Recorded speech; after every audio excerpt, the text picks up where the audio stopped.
What you want is a great selection of America's best-selling cars. What you need is Ford's factory-authorized clearance, going on now at your Tri-State Quality Ford store. Because during Ford's factory-authorized clearance, you can get low, 0% financing or $1,000 cash back on Ford Escort and Contour. What you want is the best car. What you need is low, 0% financing or $1,000 cash back. And what you need is to hurry. Ford's factory-authorized clearance ends soon. Visit your Tri-State Quality Ford store now. This is Fox 5 New York, home of the Giants. Welcome back to Shea Stadium in New York. The fans are still filing in. It is a Beanie Baby giveaway day today. They're giving away Curly, the Beanie Baby, and Jeff Torborg has a bag full here. I'm John Rooney along with Jeff Torborg, and our weather at 70 degrees. The humidity is 70%. And the wind is blowing in from left to right field. Right now it's a little on the cool side with the wind blowing in. The humidity makes it feel a little bit warmer. The Mets have had a streak of games where they couldn't play because of rain on Monday. Doubleheader with Colorado, back-to-back doubleheaders. And the Cardinals and Mets, they were able to provide some entertainment here. Mark McGwire. Bobby Valentine, the manager of the Mets, has his team in the running for the wild card, tied with the Cubs as we go into play today. Now time for some scoreboard watching, and let's pick up on the thoughts of Bob Valentine. If you play the game to win, the more you win, the better you do. Who cares about the scoreboard? But I think eventually it'll be a fun thing where you look up and say, hey, they lost. The other good thing is we play all these teams that are grouped into this wild card race, so we don't have to watch the scoreboard when we're playing them. We just watch our line score.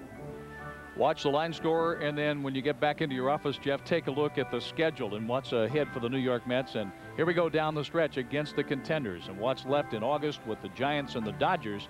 But check out September and the games against the Atlanta Braves. Those are going to be huge. They have a vicious schedule. So many games on the road. As you mentioned, when you play 7 games against the Braves and that outstanding pitching staff, you got a real tough road to hoe. Bobby's team has been outstanding. They've been able to rise to every occasion. It's been impressive watching this team play this year. The Arizona Diamondbacks are 48-81 under Buck Showalter, and there's Buck back in town after managing over in the Bronx, managing the New York Yankees and leaving and building the Arizona Diamondbacks from the ground all the way through the draft and now into the first season. And Jeff, I know it's disappointing for him because he was looking forward to being much closer to a 500 team. And for the Diamondbacks to be 500 now, they have to win the rest of their ball games. Yeah, I think he was, but he's very realistic. He's one of the brightest baseball guys that have been around, and I think he understood that it was going to be a long road for him. You're very optimistic going into a season, but I don't think he felt it was going to be quite like it is now. There was a big buildup in the Valley about the Arizona Diamondbacks, but he has them on their way and playing much better baseball after a shaky start. And now the MCI starting lineup for Buck Showalter's Arizona Diamondbacks. Andy Fox will lead off and play second. Bernard Gilkey is in left field. The rookie Travis Lee is having a fine season, trying to work around some injuries. Matt Williams will bat cleanup at third base. David DeLucci, the former Oriole, is in center field, followed by Jay Bell, the shortstop. Batting seventh in right field, the former Dodger product, Kareem Garcia. Kelly Stinnett used to catch here with the Mets, and Andy Bennis will be doing the pitching today, batting ninth. On the mound for the Mets, it's Bobby Jones, a 28-year-old, makes his home in Fresno, California. And let's go through his numbers. A 4.0 ERA, and he's starting for the 25th time. Bobby Jones has worked 155 in the third innings, and that's good, Jeff, with 153 hits given up. Yeah, he's a very cool young pitcher. He's got great command, but he's going with 3 days rest. It'll be interesting to see how he reacts to that. And he's done that a time or two in his career. In fact, 4 career starts on 3 days rest, and he has kept the ERA under 3. Defensively, behind Bobby Jones today, here's how the Mets will set up. And on the left side of the infield, Jeff Torborg, they can throw some leather around here in New York. Oh, boy, can they ever. This club can really catch the ball. Alfonso and Ordonez are guys that you would think of as gold glovers. And John Olerud at first base makes up for any bad throws they might make. He's outstanding as well. Brian McRae is going to have to do an awful lot of running around the field out there because Todd Hundley's just learning in left field. But you're looking at Ordonez. He's a magician with a glove. He can make some spectacular plays. He has made 12 errors so far this season. And this broadcast is also available in Spanish by utilizing the SAP button on your television set. The other thing to mention about Ordonez, yes, 12 errors, You might not like to see that many, but he's going to get his glove on some baseballs. A lot of shortstops won't. Well, that's the point. He'll get the balls a lot of other guys don't even get close to it. Say it's in the hole or behind the base, and then either he drops the ball or he throws the ball away because he's off balance, where somebody else who played on a dime would not even get to those and have a better percentage. But this guy can really play shortstop. The man in blue for the game today is signed by the National League. Angel Hernandez has the plate. Bill Hahn at first base. Randy Marsh, an outstanding umpire, at second base. And Paul Nort is at third. The leadoff batter is Andy Fox, and we're ready to go with the Diamondbacks and the New York Mets from Shea Stadium. Wonderful day for baseball here in New York, and the Mets are in the race, and that's the point, Jeff. The Diamondbacks are learning to win. The Mets had to learn when they came on in 1962, but the Mets have found out just get in. Look at what Florida did last year. Well, that's what they're thinking about. You know, a lot of people knock the wild card, but the wild card brings another part of a race to it, and it brings another group of New York fans into the whole picture. 1-0 on Andy Fox, hitting .286. A versatile player. Formerly with the New York Yankees. Well, as the Yankees, he was a part-time player, pinch runner on their World Championship Ball Club. In play in center field. Brian McRae following it all the way with a running catch, and that's the way our game begins. Bobby Jones makes it look easy out there in his delivery, doesn't he? You know, he's got a beautiful delivery, John. He's a guy that one of his idols, of course, was from the same high school, Fresno High School, and that was Tom Seaver, a Hall of Famer from the Mets. But Bobby Jones, of course, is not a Tom Seaver type pitcher. How many are there? How many have there ever been? But he's really got good command. Very nice form on the mound. Bernard Gilkey is back in town, and he makes his presence felt. A single to left field on the first pitch from Bobby Jones. Bernard Gilkey is really a story here, you know, in this move between the Mets and over to the Diamondbacks. It should be an interesting last part of the season. Now, Bobby Jones, of course, we were talking about, is a control pitcher. He doesn't overpower you. His fastball's in the mid-80s. Throws two curveballs. One's a big, slow one, and the other one is a real sharp, hard one, and a cut fastball and on left-handers. But as I mentioned before, he's very poised. Travis Lee comes to bat now for the Diamondbacks with Gilkey on first base. And one strike on Travis Lee, the first Diamondback to have hit a home run, to basically get a hit, a homer, and an RBI, all on the season opening day 9-2 loss to Colorado. What a swing this young man has. He was the winner of the Golden Spikes Award, the country's outstanding amateur player in 1996. And safe at first base, Bernard Gilkey. Well, they better hold Gilkey close, because whenever you've made a trade and you go from one team to the other and you come back to play your original team, you want to show them they made a mistake. And Lee bunts the ball. And another foot would have been fair, maybe a double down the left field line as hard as he bunted the ball. He really bunted it hard, and one of the reasons he did was there was an overshift on by the Mets. They had Ordonez playing way over at shortstop near second base, and that pulled Alfonso off the line at third. Travis Lee is going to be a star, John. This guy has got a beautiful swing. They invested $10 million in him before he played one professional game. But that I still don't understand. Well, that's a lot of money, but I'll tell you what. The baseball brains, or the people that know baseball, know that this kid, they project him to be an all-star for a lot of years.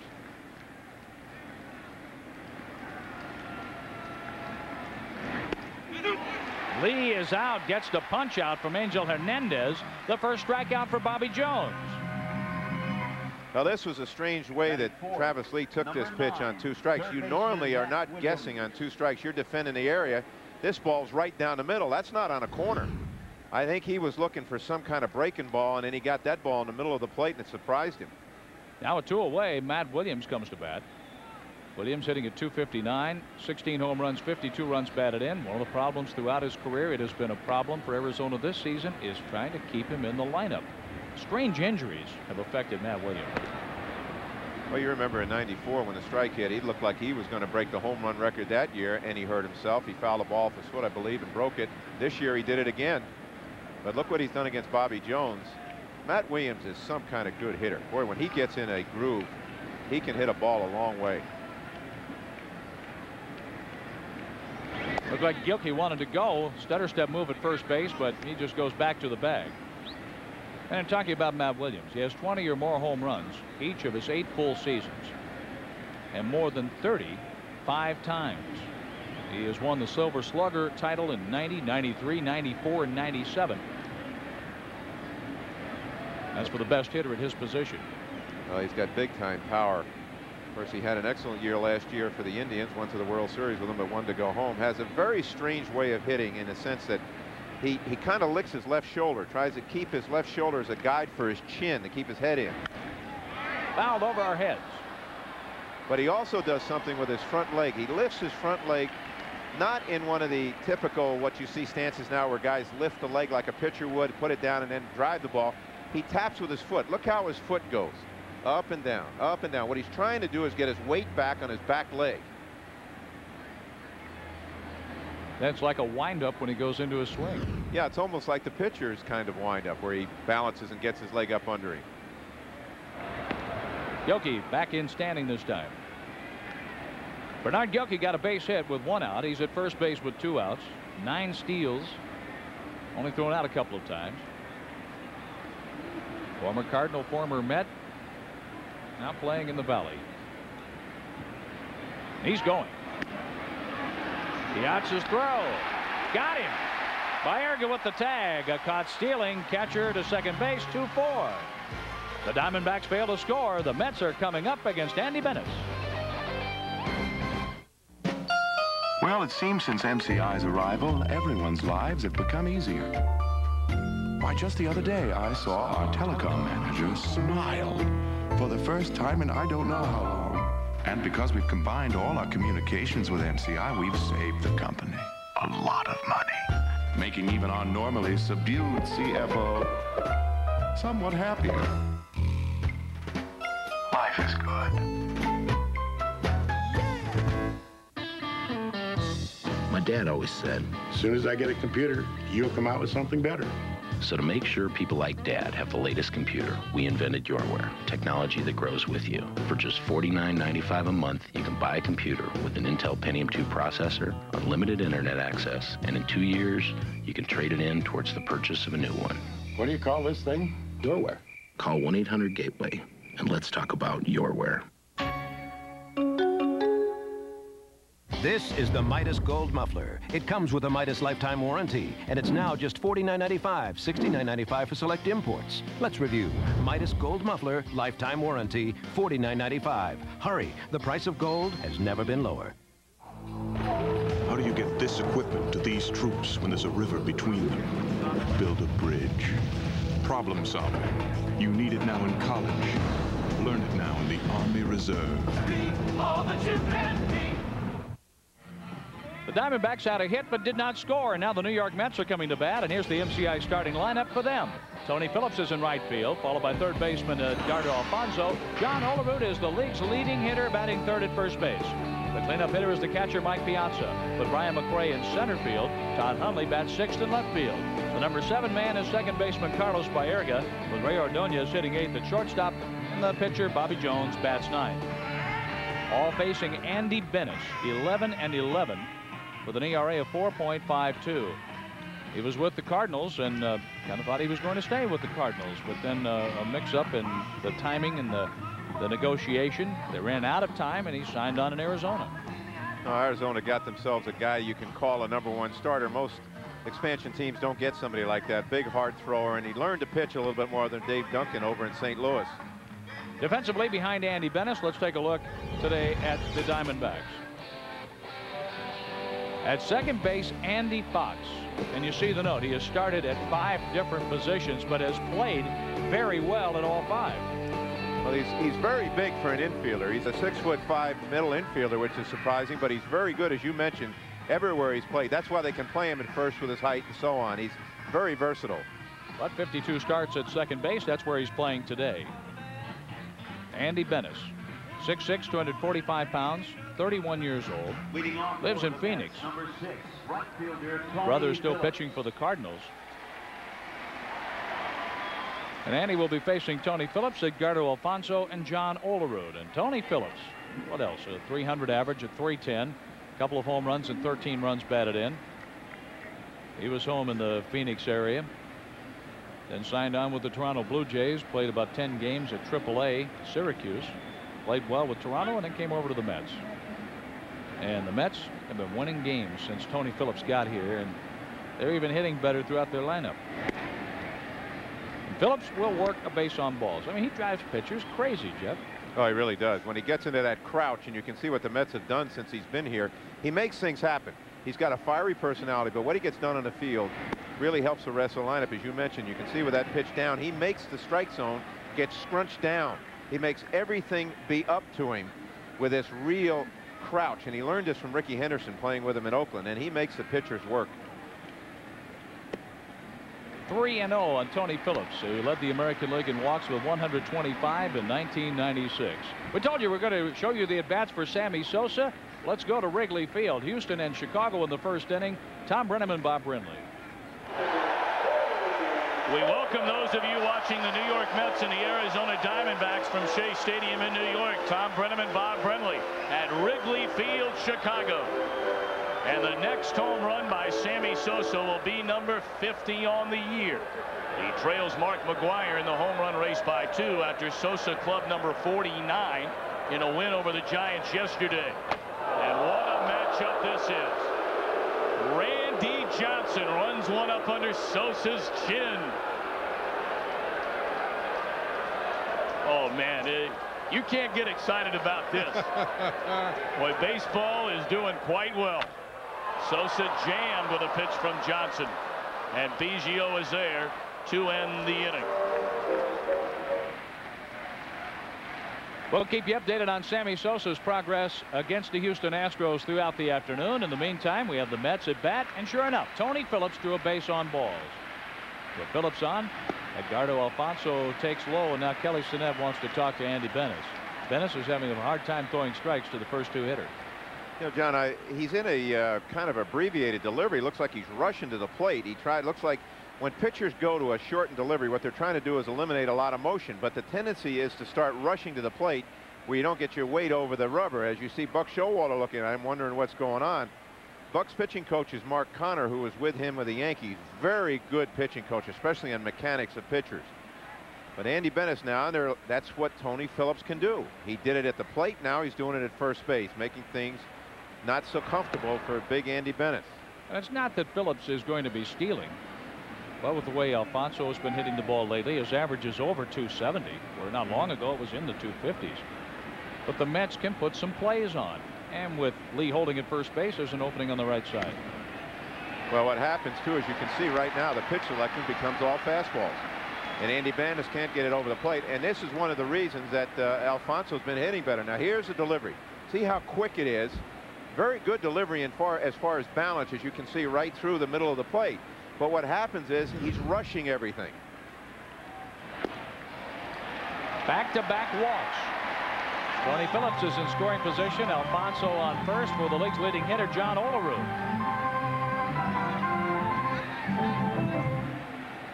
Yeah, Andy was questioning the location of the last pitch with Angel Hernandez stepping out in front of the plate. And this isn't the pitching coach going out. This is Buck Showalter making a first inning call to Andy Benes. Well, here's the last pitch from Andy, and as you can see, his mechanics are pretty good, but he pulled it over the wrong side of the plate. Right now, he's a little disturbed, and he got into it a little bit with Angel Hernandez. Angel and I had a couple run-ins when I was managing. He's a little short on temper, but he's a good umpire. But what Andy Benes was doing was wondering where they were. Now, Buck Showalter is taking his time. He is asking Angel where the pitches are. Now, technically, you're not allowed to argue balls and strikes, but there's a way of staying on the mound, walking back with the manager and the umpire, and just asking where were the pitches. You know, don't squeeze our guy now. This not with a big crowd here. You know, you don't have to do that type of thing. But a rather lengthy discussion from the mound all the way back to home plate, and now Buck leaves for the dugout. Usually see just a few words exchanged, or you see them talking for a few seconds. I would have liked to have heard that one. Well, he must not have said too much, or he would not have stayed around. No. I wouldn't mind hearing the diplomacy. Well, you have to be diplomatic. You're right, or you're gone, because you cannot argue balls and strikes. Benes did throw a strike to Olerud, batting .345. 1 ball, 1 strike. The American League batting champion for the month of August. 3 homers and 16 runs batted in. A 376 mark through 22 games. At Toronto, he led the American League in '93, batting .363.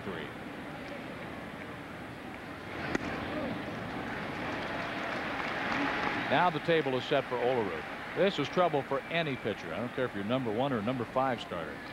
Well, Olerud's such a good selective hitter. In fact, one of the questions in the Toronto organization, even though he was a batting champion, felt they wanted to drive the ball more. He takes a lot of pitches because he's so selective. Broken back ground ball. Fox with a nice play at second, and that's it. Going to Jay Bell, covering the bag, getting Edgardo Alfonso. 4-6 on the force out. Tony Phillips goes to third. Mike Piazza is coming up with runners at first and third, 1 out.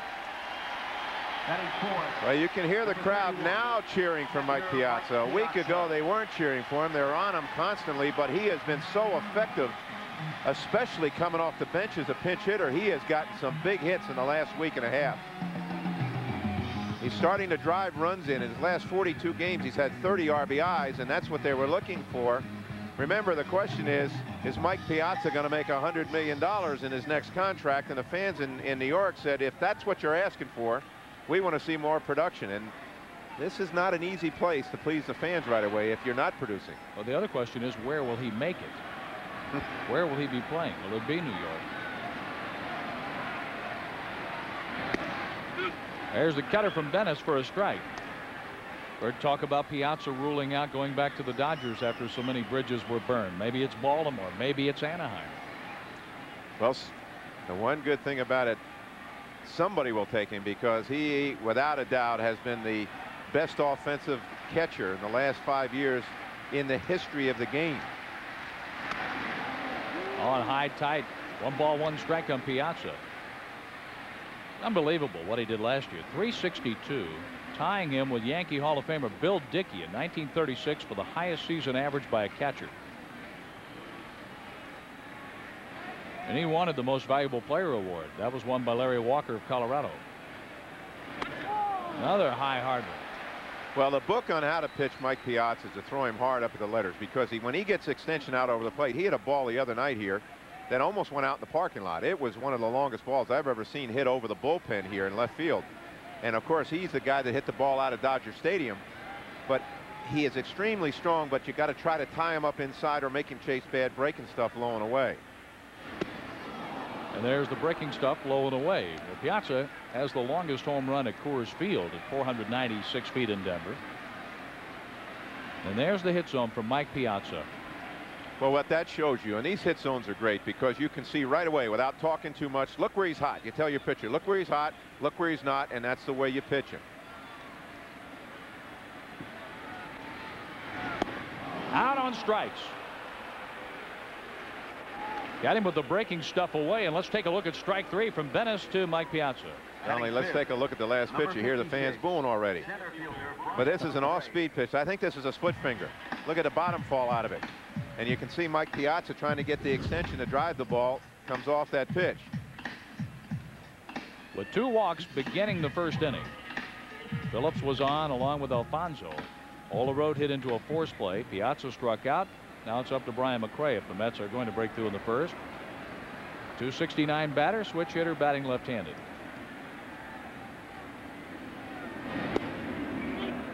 Breaking ball, strike. You know, this is a situation I used to worry about as a pitching coach and as a manager. You got the 2 toughest outs you think you have in the inning when it looked like it could be blown wide open, and you cannot relax because this is the hitter that so often stings you with 2 outs. Now, Andy Bennett's just got a good breaking ball over. He didn't take it for granted and try to throw a fastball in the middle. Fastball in, ball on a strike on McRae, but this is why McRae is down in the lineup. Yes. With Tony Phillips coming on board and working pitchers getting on with bases on balls or feasting on fat pitches, McRae has been able to drive the ball. He has 19 home runs and can drive in a few runs out of hitting 5th or 6th. Absolutely. That's a career high for him, incidentally. Oh, nice play. That was a nice play by Kelly Stinnett. Boy, he got down. That's a run saved. That was. Yeah, there's a run in, there's a runner at second base. Now he went down, he blocked the hole. Watch how if you take your head down quickly as a catcher, it makes you quicker. There's a ball in the dirt. Look at him look right down and force that glove between his legs. That is a tough play. How fast does that quicken the pace of your heart? Oh, baby. You can hear your heart pounding in your ears, I'm telling you.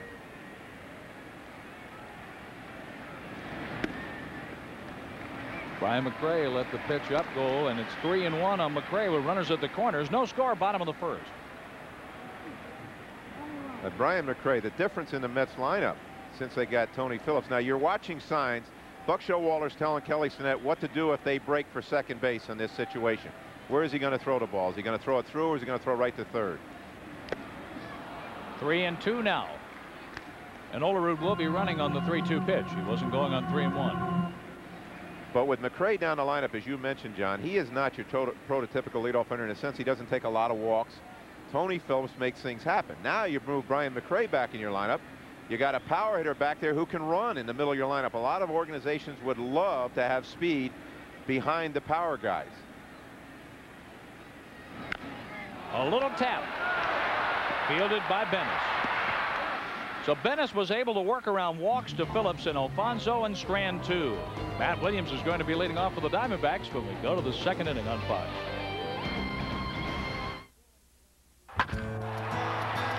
Every kid growing up in Boston wants to play for the Red Sox and play in Fenway Park. So I kind of made it to Fenway Park a different way. You know, once you leave the park, oh, what do you do? Oh, I work in the school board. Get out of here. People are like, you're the guy in the Green Monster?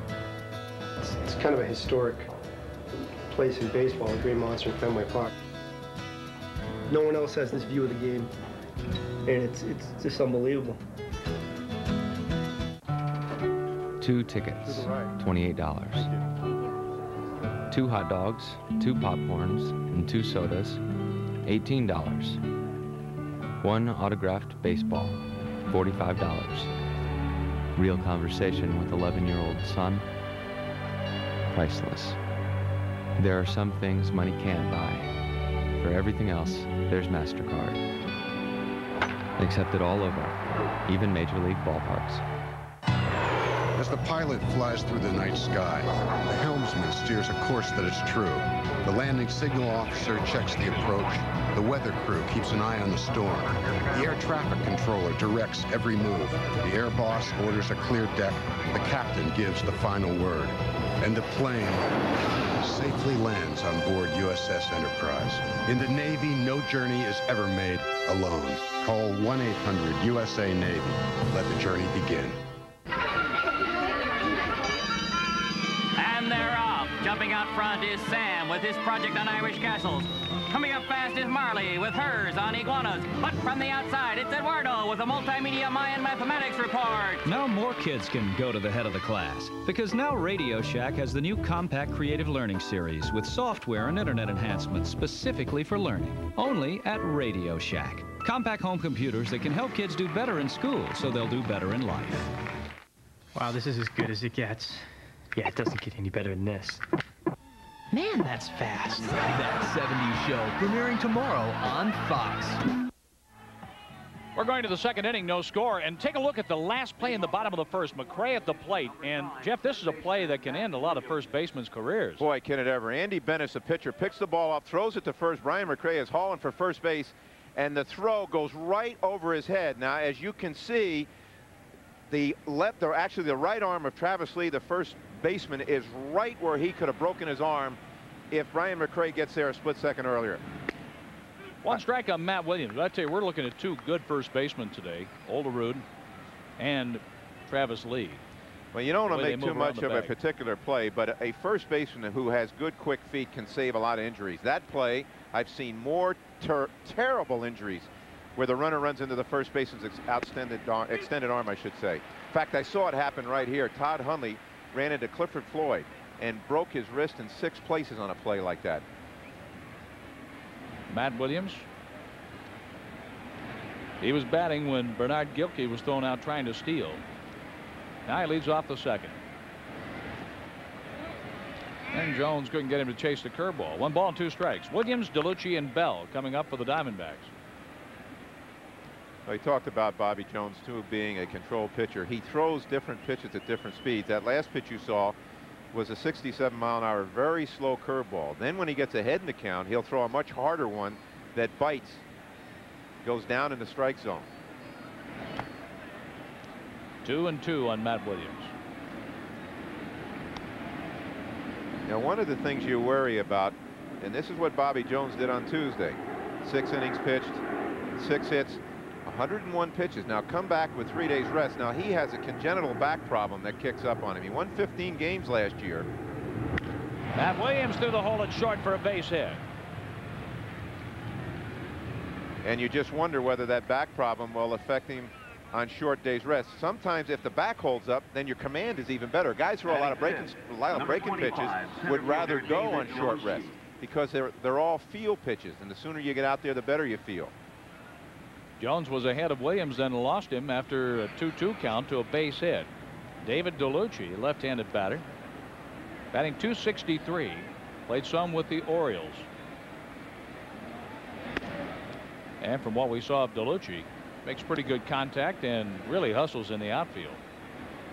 He does. He's a good player. Got a nice stroke, and he's one of those get your uniform dirty type of players, and he's the kind of guy, Buck Showalter, his manager, that's the kind of player Buck was, and he really appreciates this kid. 1-1 here on DeLucci. When he first came up, we heard pretty good bat. The glove is so-so, and then we saw him throw the leather around it in Oriole Park at Camden Yards. Much better than the scouting reports.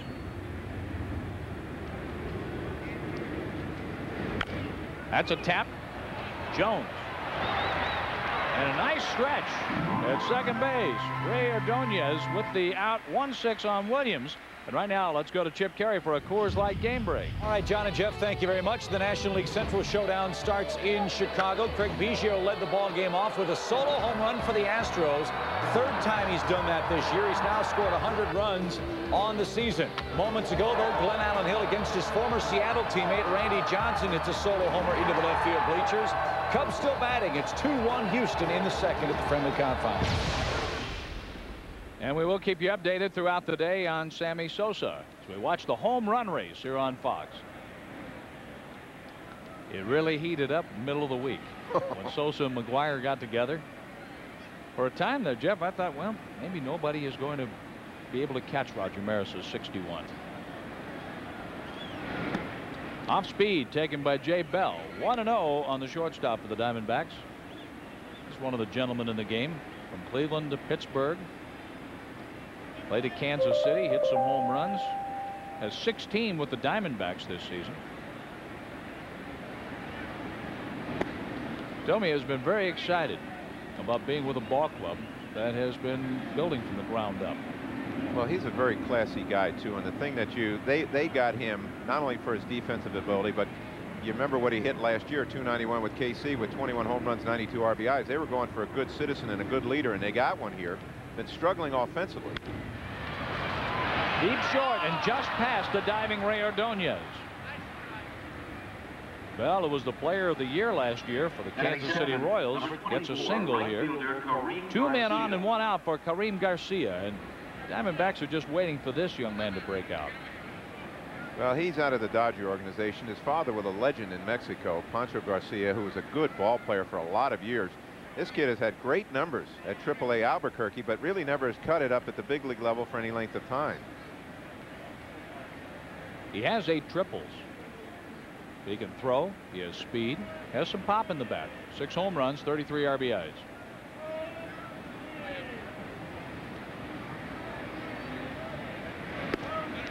How about how straight he stands in the batter's box? You know, it's strange. You see so many different styles of hitting. The technique all comes together eventually. If you're going to hit and you hit well, everybody gets to the right hitting spot. But he does stand straight up, weight back. On the ground to first for John Olerud. He'll take it to the bag 3 unassisted. 2 outs. DeLucci moves to third. Bell to second base. You know, when you talk about styles of hitting, you know, every one is a little bit different for each hitter, and they often change during a game. We're seeing more and more hitters that'll stand with that real open stance, exaggerated, pushing the weight back, and then you see the front leg kick. It's really changed. This game is kind of a game of cycles. It used to be everybody hit with a closed stance with their front foot closer to the plate, or a parallel stance. Nobody was open. Now it seems like just about everybody tries to get it open because they can see better, makes them close up to hit. Do you think that's a change because of the strike zone? Perhaps not being so wide? You know, I don't know. And I wonder about that, Jeff, because you see so many of them go from the open stance and dive out over the plate, though. When they straighten the stance as the pitch comes in, They're diving out over the plate. Maybe because an inside corner isn't being called, or could be because as an open stance, you see many more hitters getting hit now in the front elbow. Now, as you take a look at Kelly Stinnett, he does not have an open stance. He has what we call a parallel stance. Now, parallel stance is when both feet would be on a line that you had in the dirt. Open stance would be if you're a right-handed hitter, your left foot would be out toward the third base coach more. But this is more a parallel stance. Stinnett is trying to bring in a couple of runs, second and third. And this is a year of first for the Diamondbacks, and Kelly owns the club record 13-game hitting streak. It was halted May the 22nd. Now, he's familiar with Shea Stadium. He played here with the Mets for a couple of years. I'll go ahead and put him on with the pitcher coming up. So he's on. That's the first walk by Bobby Jones, an intentional walk. Andy Benes has 1 RBI. He has 5 career home runs, 1 this season.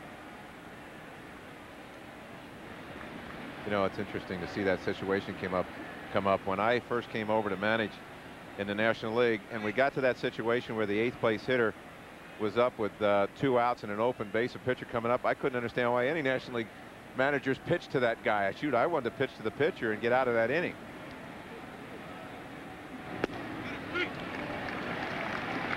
Well, seeing that I only stayed here for a little over a year, maybe my philosophy was wrong, but you know, sitting in the dugout and you're thinking, who would you rather pitch to? The 8th place hitter, who was more of an everyday hitter, or the pitcher and try to get out of that inning? Different philosophies for different managers. And it's line fair past third baseman Alfonso. Gallucci has scored. Bell is right behind him. Stinnett pulls up at third. A double for Andy Benes. 2-0 Diamondbacks. The pitcher had a chance to help himself and did. He did. I was watching Bobby Jones through this game. He has not been locating. He's usually a pitcher with impeccable control. He leaves this ball on the inside part of the plate. Look where it is. On the very inside part of the plate with an off-speed pitch. It enables Andy Benes to pull his hands in and hit it down the left field line. If that had been anything hard, there's no way he gets to that ball. But Bobby Jones doesn't want anything off-speed from the middle into a pitcher, especially not a great big guy like Benes, who's strong enough to force the ball out of the inside area. So RBIs 2 and 3 for Andy Benes. 2-0 Diamondbacks, and Andy Fox has a chance to keep it going. Fox hit a fly ball to center field leading off the game. Sure enough, he does with a base hit to center field. Stinnett scores, and Benes, he'll follow. 4-0 Diamondbacks after 2 outs.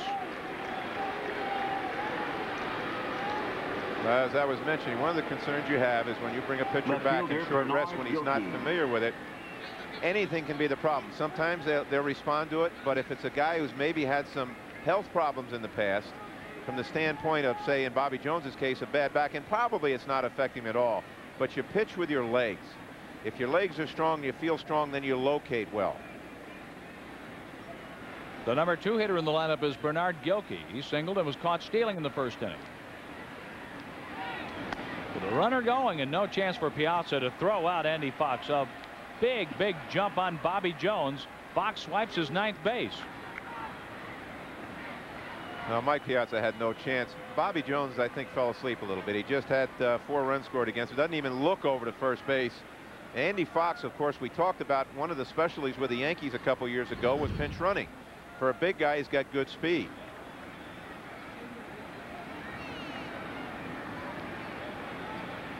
Lately, it has been all or nothing for the Diamondbacks. Gilkey goes fishing. 1 ball, 1 strike.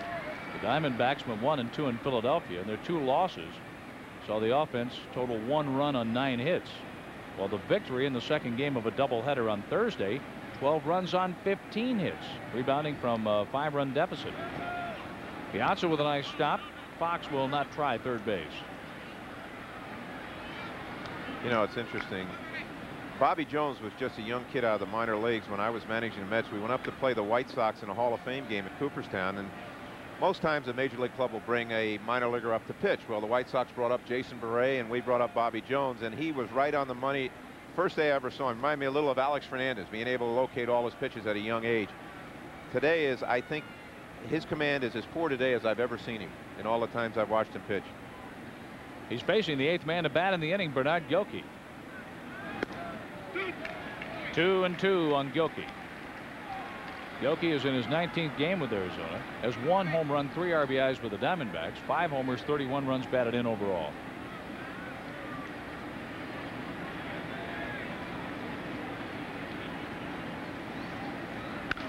Smash foul down the left field line. And you just know with Gilkey, Jeff, with his tools and his ability, that if he can stay healthy and put a solid season together, there are going to be some big numbers. Absolutely. Well, what he did here in '96 was incredible. Set some team records, tied others with RBIs, tied Howard Johnson's RBI record with the Mets. He had a tremendous year. Now, then he starts having some injuries. He got hit in the face earlier this year. And here's that open stance we talked about. Jones toward the third base line. Got him. 8 men came to bat. 4 runs scored. So the Mets have some catching up to do as we go to the bottom of the 2nd inning with Todd Hundley, Baerga, and Ordonez coming up. Neutrogena T-Gel Shampoo, recommended #1 by dermatologists. It works. Works on all 3 major itchy, flaky scalp conditions. The leading dandruff shampoo doesn't. Neutrogena T-Gel Shampoo. It works. There's a medical emergency, but no hospital. What do? Build one. Leadership. Learn it now in the Army Reserve. Use it now in your career.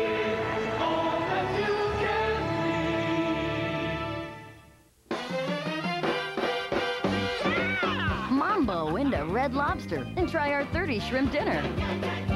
Pick the 2 shrimp dishes that suit you. We pile on 30 shrimp for under $10. That's a lot of shrimp for just $9.99. The shrimp are jumping. So hurry in for your 30 shrimp dinner at Red Lobster. 'Cause life on land is dry. I talk to my mom every Sunday. Nothing big, just to stay close. Tell her what the kids are up to. And that's why I signed up for MCI 5-cent Sundays. It's just 5 cents a minute, so we can talk for half an hour for just $1.50. That same call was $4.50 with AT&T's One Rate. We save more with MCI. And best of all, hi, Grandma. We all get to talk more. Call 1-800-Sundays to become an MCI customer.